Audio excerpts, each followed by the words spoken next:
দুটো উচ্চ সিদ্ধ দিয়ে দিয়েছি আর ফেলে দিয়েছি।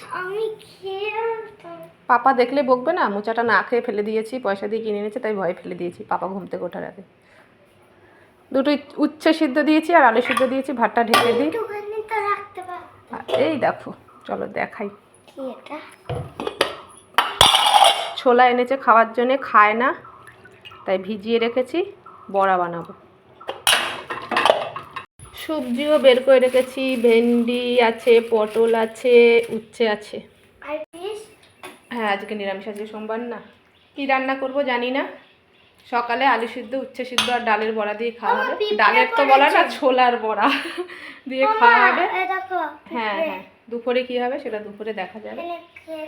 আর প্রতিদিনই আমি এইভাবেই কাজ করি, সব কাজকর্ম করে আসি বাইরে, তারপরে বাসি কাপড় ছেড়ে ঘরে ভাতটা বসিয়ে মেয়েরা স্কুলে যাবে, ঘর পর ঝাঁট দিয়ে বিছানা তুলে তারপরে আমি দাঁত ব্রাশ করি। তাহলে আরাম করে একটু দাঁতটা ব্রাশ করা যায় 5-7 মিনিট, নাহলে 2-3 মিনিটে, 2-3 মিনিট না, 1 মিনিটও লাগে না ব্রাশ করতে। যদি তাড়াতাড়ি ব্রাশ করি, মানে এইসব কাজকর্ম না করে যদি আগে ব্রাশ করি তাহলে 30 সেকেন্ডে মানে ব্রাশ করে ফেলতে হয় দাঁতগুলো, দাঁতলি তাহলে চলো ভিডিওটা এখানেই রাখি। তোমরা সুস্থ থেকো, ভালো থেকো। ওরা স্কুল যাবে, তাড়াতাড়ি করে খাবারটা রেডি করি।